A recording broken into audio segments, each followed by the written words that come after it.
Мы дорожим своим трудом, как бриллиантом. Hello, Adam Cook from GodIsAGeek.com here, and I am here with a voice you may not have heard before. It's Mr. Nick Gillum. How are you, mate? Alright? I'm fine, thank you, Adam. How are you doing? I'm marvellous. I'm excited because we're here to talk about a game I know very, very little about. This is The Tomorrow Children. It's the alpha test you've been playing? It was the alpha test, indeed. So, first things first, I suppose we should ask the obvious question. I've always said that, alphas and betas, they're much of a muchness these days. What do you feel the alpha is for? Is it server stuff, do you think? I mean, what impression do you get? Well, the game's definitely geared to be an online multiplayer style of game. While you're there, other people constantly pop into the world around you. They're doing things with you independently. They're definitely there, and everyone has some sort of saying what is going on in the world. So it's obviously the stress test the servers to make sure it can cope with the people. So, but these are just random people. They're not populated from your friends. These are just complete strangers just appearing in your world or the world. Is it your world or the world? It's the world. I would hazard a guess. There's going to be so many different servers. There's going to be so many different towns all over the place. I mean, when a town exists on its own, and everyone contributes to making sure the town gets bigger, gets better. If ever the town gets destroyed, you just move on to the next one. So there's towns all over the place. They exist independently of each other, as well as the people in them as well. Okay, so you mentioned. Okay, so I think I've jumped the gun a bit here because you mentioned towns and destroying them. So just pretend I'm completely ignorant, and obviously that's not me pretending that. Obviously I'm not. I wouldn't do that. But just what the hell is this game? What is it? What style of game is it? I've been playing it, and I'm still struggling to comprehend what it actually is. I mean, when you start, you're being interviewed by a wooden marionette with terrible hair, who is telling you that you are basically not real, and you have to go out into the world and rebuild it for everybody. Right. Okay. All the citizens of the world have been lost to what they call the void, and you spawn in a town, and some massive jawed military style person gives you a pickaxe and tells you to go and work. So you go off to an island nearby and you start mining, and you collect. Well, for every part of the world that you mine, that earns contribution points.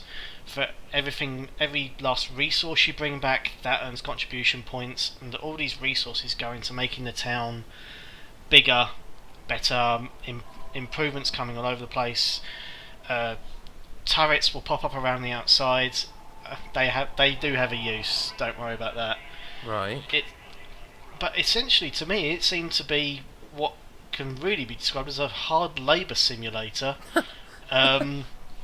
with multiplayer elements, and possibly even a little bit of tower defence in as well. That's what I came away with. So I was wondering initially, is this because the fact they're doing alpha tests and all this, it suggested it almost felt like an early access type thing where they're going to keep developing it as people play it. But this does, I mean, by the time people see this video and hear us talking, the alpha will have shut. But I suppose the elephant in the room is I kind of thought this was almost like a Minecraft game. Am I completely wrong there then? You don't tend to do any of the actual building of the items around you. I mean, you've got like one of the items that you can pick up actually can create platforms, but you don't actually go around and build the structures yourself. You collect the resources, you can go over to a workbench and you can do like a little mini game that creates an item, but you don't actually physically create the structures that the town is made out of. They are made as the town gains the stuff that it needs to put everything back together. Right. It's really strange to me because I'm very much like Q Games. Like I've been, I would say, I'm not supposed to say this, I suppose, but I'm a bit of a fan of theirs. Like their PixelJunk Games, I've adored them. Like I don't know. I mean, do you know much about the dev in that? Have you played a lot of their games before? Oh, I've come away from PixelJunk Monsters. The shooter, Eden. PixelJunk shooter. I never really played Eden though. So Eden was really good, but again, nothing like this. They released a game. I can't remember the name of it. If I can remember the name of it, we'll put a link in the video. But I remember Cullum did a let's play of it in early access. That sounds like it may have spurred them on. I'm sure it was Q Games. It looked a bit like Terraria. And I can't for the life of me remember. I remember there even being like promo videos of them of like pretending to cook. You know, we're putting all this together and stuff. I think it had Dylan Cuthbert in the video. It's like, it's weird. This seems like a really weird game. It is a very, very hard thing to explain. I mean, as I said, you're going out and you're collecting resources, and every now and then, I mean, they state that these encounters are done at set intervals. The town will come under siege from small monsters, a group of bigger monsters. I've seen giant winged harpies, Right. Okay. giant spiders, and Godzilla-like creatures encroaching on the town to destroy it. And you have to jump on these turrets and fire at them. And the thing is, the turrets don't have infinite ammunition either. You have to, as I mentioned, the workbench earlier. Once a certain amount of resources have been gained, you can go and create ammo for the turrets that you have to fire. And of course, if your ammo runs out, you've got no way to defend the town. And if these creatures destroy the town, then that's it. You have to move on to the next one. That town is abandoned. It is your responsibility to go out and work to make the town better. Is it persistent? Like, if you do such and such now, if you just log off, that, I mean, as I say, it's not your world, but is that world persistent? I mean, yeah, I went off one night and the town was tiny. I came back the next night and the town had expanded quite significantly. There were now houses, there were citizens wandering about, and there was a giant robot in one corner. Never got to see it in action. No one ever activated it. There was no explanation for how it gets activated, even as the town was being attacked while I was walking around in it. Did you get the sense then that there could be a story, like not single player obviously, because it sounds like it's almost like an MMO, but did you get the feeling that this was like a slice of gameplay there for alpha testing, but there could be some sort of narrative undercurrent, or? Well, the victory conditions, as has been stated for the alpha test, were you have to get the town's population up to a certain amount. Now, on one of the islands, you start with 2 islands. Let's try and get into a little bit more detail here. There are 2 islands. One is static. You go over to it, you mine it, and you see the island get smaller and smaller as you mine it for more and more resources. There's another one which, at regular times, it glows and then it changes. There are 2 variants that I saw of it. One was a giant head with missiles seemingly falling down on it, which is just frozen in time. And when that changes, it changes to a great big mass of feet sticking up into the air, which is really, quite frankly, bizarre. Now, that island that changes, when you mine that one, there are Matryoshka dolls hidden amongst it. I don't even know what that is. They're those Russian dolls that you take out. Inside. Yeah, right. If you look at the art style for the game, you'll notice there's a big Russian influence. Yeah, it feels like playing some sort of Stalinist dream, kind of. Yeah. Much, yeah. But very pretty. Yeah, very, very pretty. But you take these dolls, you carry them back to the town, and there's like a counter in the town that's got like 9 dots around it. And you put the dolls on those dots, and that resurrects a citizen from the void, brings them back. And as they come back, you'll notice the town gets more populated. It's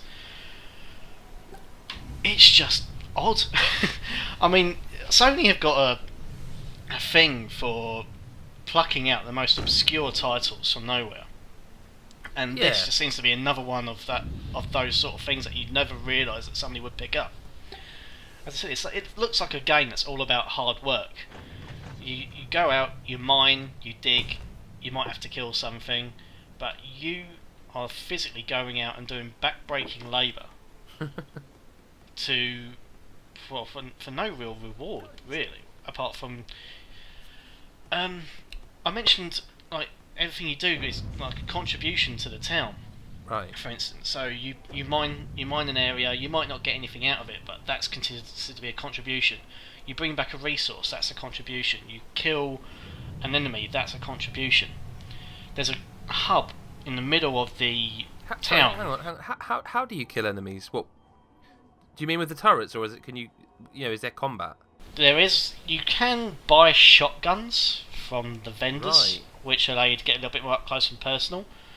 But the safest way to kill them is with the turrets, because Right. they're quite large, and to get closer to use the shotguns, I wouldn't fancy my safety quite close to them, to be honest. Okay.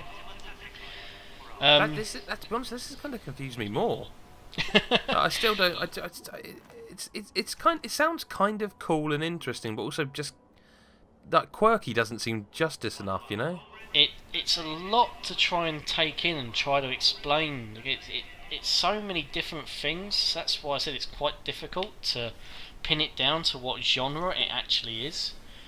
I mean, for instance, as I said, you go up to the hub in the middle and you queue, and it tallies up your contribution points, and that then gives you ration coupons. And when I say queue, you actually do have to queue. If there's someone in the queue ahead of you, you have to join the queue and wait till they're finished before you can go up to it. It's the same with vendors. You go up to the vendors, you queue up behind somebody before you can get to the vendor and buy what you want. That's like old-fashioned MMO design. It is Almost. really quite odd. I suppose we should mention, you know, when people can see it as we're talking, but it does look very pretty. Like it's kind of got sheen. It just looks. It's got a very ethereal effect to it all. I mean, it's sort of dreamlike in a way. Yeah. The characters are stunningly rendered. The wood looks like wood. Everything, all the items in the world look like they're actually made out of proper plastic. They've got this odd sheen, as you say, sheen to them. I mean, when you get up close and personal to the monsters themselves, I mean, they got this gloss over them, and they're quite. And while you can see that they're going to destroy stuff, they do have like a weird majesty to them. The way they just sort of glide in. I mean, they don't come fast; they come slowly. So you've got plenty of time to take them out. But they're just quite majestic how they just encroach on the town. You know they're going to destroy stuff, but it looks magnificent as they do it. Well, I suppose then we should just leave it then at saying really this is an interesting yet weird game that is probably worth keeping an eye on just to see how it ends up, I guess. I mean, yeah, absolutely. I have to mention the sound as well, though. There are times as you're going around the town, all you can hear is the TVs all over the place blaring out propaganda at you, saying work for the good of the town. This person's going to get elected mayor. And then when you're actually in the islands, this eerie music just sort of comes out over where you are, and it's quite foreboding in a way. I mean, there's obviously something going on that you're not privy to at this time, which is most likely going to be expanded upon outside of the alpha when it starts getting into the real world. I mean, earlier on you mentioned that you thought it was going to be a thing that they support. It's going to be like an early access thing that they're going to build on as it goes.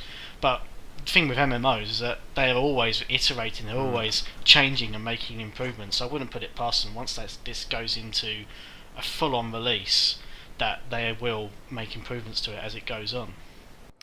Well, I mean, all really remains to say, I suppose, just to say thank you, Nick, for your time, much appreciated. And I'm gonna go and read some Sartre or something because I feel intellectually improved. Nick, thank you very much. Oh, thank you. And we'll see you in the next video. Don't forget to like and subscribe, etc., and all the other stuff that we always have to say at the end of videos. Thanks for now. Bye. Bye bye.